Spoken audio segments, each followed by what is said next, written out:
कटक जिला टांगी चौदर ब्लॉक कन्हैपुर पंचायत भगतपुर कल्याण मंडप परिसर में बुद्धिजीवी सम्मिलन समारोह में पालित हो जाइए।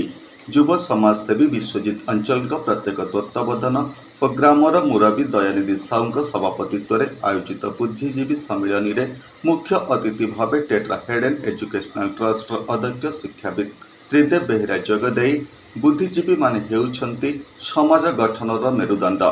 बुद्धिजीवी मानकर दिग्दर्शन विगत दिन मानकरे हेउ अबा आसंता दिन मानकरे युवशक्ति गठन में गुरुत्वपूर्ण भूमिका निर्वाह करे बोली मत व्यक्त करते।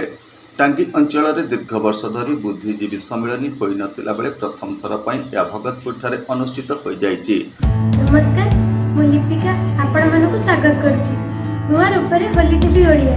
होली टीवी ओडिया सहित जोड़िया पई आपण माने लाइक करंतु, सब्सक्राइब करंतु, शेयर करंतु। समस्त मुरबी भूमिष्ठ प्रणाम। मंचासन जो अच्छे मंच स्थान अच्छे मोर कि कुनि कुनि छुआ अच्छे किसी भौणी मैंने अच्छे समस्त मोर नमस्कार भूमिष्ठ प्रणाम।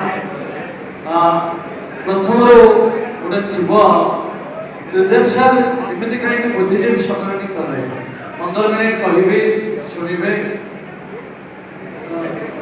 मोर मो विषय आप जानवाई मुझे बुद्धिजीवी सम्मेलन डाकी कौन बेले बेले कहीं ये कहला भितर आपदेले किसी लोक मनरे सार मनरे कौन अच्छे सार जानी आम जानू मु 2-4 जन 5 जन वक्तव्य मुझे शुणी मो भविष्य मानकर मो भाई मानकर मो विषय आप जानतु।